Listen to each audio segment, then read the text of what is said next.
সময়কে দক্ষতার সাথে কাজে লাগাতে চান? এই ভিডিওতে পাচ্ছেন কিছু কার্যকর কৌশল যা আপনাকে সময় নষ্ট না করে প্রতিটি মুহূর্তে সর্বোত্তম ব্যবহার করতে শেখাবে। জানুন কিভাবে সঠিক পরিকল্পনা, পোমোডোরো টেকনিক এবং মনোযোগ ধরে রাখার পদ্ধতিগুলো আপনাকে আরও প্রোডাক্টিভ করতে পারে। এছাড়া এড়িয়ে চলার উপায় থাকছে সোশ্যাল মিডিয়া আসক্তি, সিদ্ধান্তহীনতা ও প্রোক্রাস্টিনেশনের মতো সময় নষ্টের প্রধান কারণগুলো। নিজের জীবনে এই টিপসগুলো প্রয়োগ করে দেখুন কিভাবে সহজেই নিজের লক্ষ্য অর্জন সম্ভব। সোশ্যাল মিডিয়া এবং ফোনের আসক্তি। সোশ্যাল মিডিয়া আমাদের মনোযোগ ব্যাপক প্রভাব ফেলে। বারবার ফোন চেক করার প্রবণতা বা নোটিফিকেশনের প্রতি আসক্তি আমাদের সময়কে ক্ষুদ্র ক্ষুদ্র অংশ ভাগ করে, যা কাজের মনোযোগ ধরে রাখতে সমস্যা তৈরি করে। এছাড়া টিভি সিরিজ বা ভিডিও দেখার পরিমাণ বাড়লে কাজের ক্ষেত্রে মনোযোগের অভাব দেখা দেয়। সমাধান: প্রতিটি সোশ্যাল মিডিয়া ব্যবহারের জন্য নির্দিষ্ট সময় নির্ধারণ করুন, যেমন দিনে 1 বা 2 বার নির্দিষ্ট সময় স্ক্রল করা। কাজের সময় নোটিফিকেশন বন্ধ রাখুন এবং ফোনকে সাইলেন্ট মোডে রাখুন। প্রয়োজন বোধে ফোকাস মোড ব্যবহার করুন, যা নির্দিষ্ট সময়ের জন্য সামাজিক যোগাযোগ মাধ্যমের অ্যাপগুলোকে সীমিত করে। অব্যবস্থাপনা বা পরিকল্পনার অভাব। সঠিক পরিকল্পনার অভাবে অনেকেই জানেন না কোন কাজটি কখন করতে হবে। অগ্রাধিকার বা কাজের গুরুত্ব সম্পর্কেও পরিষ্কার ধারণা না থাকলে যে কোনো কাজ শেষ করতে বেশি সময় লাগে এবং কোন কাজটি গুরুত্বপূর্ণ তা না বুঝেই সময় নষ্ট করে। তো এটি থেকে বের হওয়ার জন্য আপনাদেরকে যে কাজটি করতে হবে সেটা হচ্ছে পরিকল্পনার জন্য টু ডু লিস্ট বা সাপ্তাহিক বা দৈনন্দিন প্ল্যানিং পদ্ধতি ব্যবহার করুন।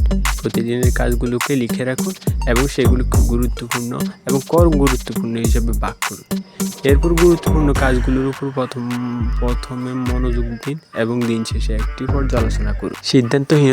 সিদ্ধান্ত নেওয়ার ক্ষেত্রে যদি ধীরে কাজ করা হয় বা বারবার চিন্তা করা হয় তাহলে অনেক সময় ব্যয় হয়ে যায়।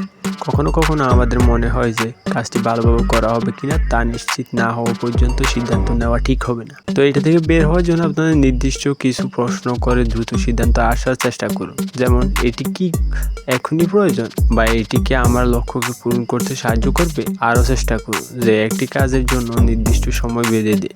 এতে কাজটি সময়ের মধ্যে সম্পূর্ণ করার জন্য মানসিক চাপ থাকে এবং সিদ্ধান্ত দ্রুত নেওয়া সহজ হয়। অতিরিক্ত বিরতি বা প্রলম্বিত পরিশ্রম।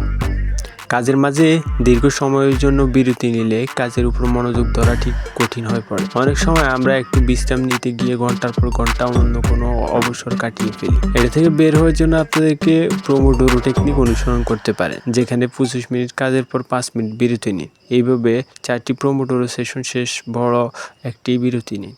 এই প্রক্রিয়ায় কাজ এবং বিশ্রামের একটি ব্যালেন্স তৈরি হয় এবং মনোযোগ ধরে রাখা সহজ হয়। ছোট ছোট মনোযোগ চালিত কাজ। হঠাৎ আসা ইমেল, চ্যাট মেসেজ বা ফোন কলের কারণে মনোযোগ ভেঙে যায় এবং কাজের মধ্যে পুনরায় মনোযোগ আনতে কিছু সময় চলে যায়। এসব ছোট ছোট কাজের কারণে আমাদের মনোযোগ গতি থেমে যায়। তো এটার সমাধান হচ্ছে একসঙ্গে কাজ করার জন্য নির্দিষ্ট কিছু সময় নির্ধারণ করুন এবং সময়ের মধ্যে ইমেল বা মেসেজ চেক করা থেকে বিরত থাকুন।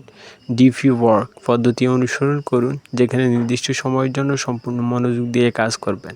আপনি দিন শেষে 1 বার বা 2 বার ইমেল চেক বা বার্তা চেক করবেন। নিখুঁত হওয়ার চেষ্টা করা। অনেকেই কাজটি নিখুঁত বা পারফেক্ট করতে চাওয়ার প্রবণতায় দীর্ঘ সময় নিয়ে কাজ করে ফেলেন।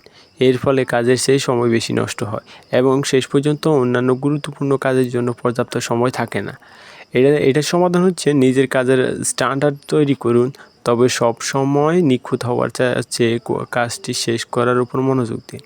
মনে রাখুন, done is better than perfect. কাজটি শেষ করা বেশি গুরুত্বপূর্ণ। প্রয়োজনের পরে সময় নিয়ে তা সংশোধন করতে পারবেন। প্রোক্রাস্টিনেশন বা কাজ পিছিয়ে দেওয়ার অভ্যাস অনেকেই সময় নষ্ট করে। গুরুত্বপূর্ণ কাজগুলো এড়িয়ে কম গুরুত্বপূর্ণ কাজের দিক মনোযোগ দেওয়া বা দেরি করে ফেলা এই অভ্যাসগুলোর মধ্যে পড়ে। এর সমাধান হচ্ছে প্রোক্রাস্টিনেশনে এড়াতে প্রথমে গুরুত্বপূর্ণ কাজের সঙ্গে শুরু করুন এবং কাজটি যত দ্রুত সম্ভব শেষ করার চেষ্টা করুন। প্রোডাক্টিভিটির জন্য 2 মিনিট রুল ব্যবহার করতে পারেন। যে কাজগুলো 2 মিনিটের মধ্যে সম্পূর্ণ করা সম্ভব সেগুলো এক্ষুনি করে ফেলেন। দৈনন্দিন জীবনযাপনের রুটিনের অভাব।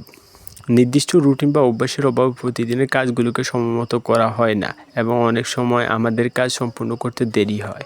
এটার সমাধান হচ্ছে একটি রুটিন তৈরি করুন যা আপনার দৈনন্দিন কাজগুলোকে কাঠামোবদ্ধ করবে। প্রতিদিন ঘুমানো এবং ঘুম থেকে ওঠার নির্দিষ্ট সময় ঠিক করুন। দিনের শুরুতে বা সন্ধ্যায় পরবর্তী দিনের কাজগুলো তালিকা তৈরি করুন। আশা করছি এই ভিডিওটি আপনাকে সময় ব্যবস্থাপনার জন্য কার্যকরী টিপ দিতে পেরেছে। জীবনে সফল হতে চাইলে সময়ের সঠিক ব্যবহারের চাবিকাঠি। যদি ভিডিওটি আপনাদের উপকারে আসে তাহলে লাইক দিন, শেয়ার করুন এবং সাবস্ক্রাইব করতে ভুলবেন না যেন। আমাদের সাথেই থাকুন আরও এমন প্রোডাক্টিভিটি টিপস এবং জীবনকে সহজ করার কৌশল নিয়ে। আর মনে রাখবেন, আজকের ছোট ছোট পদক্ষেপই আপনার বড় সফলতার দিকে এগিয়ে দেবে। দেখা হবে পরের ভিডিওতে।